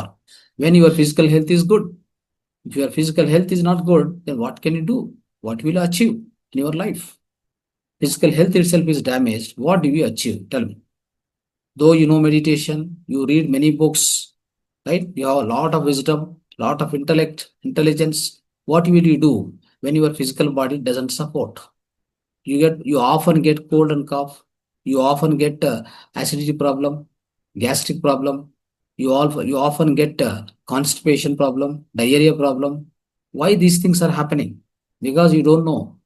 You don't have proper wisdom about lifestyle, food style, and how to take care of the environment around you. right? You never worried about it, you never studied about it. That is why we need to have the holistic wisdom. Holistic and holistic wisdom. Holistic, holistic wisdom, both are required for our life, my dear friends. Thank you so much for the patiently listening up to this time. Thank you so much. Then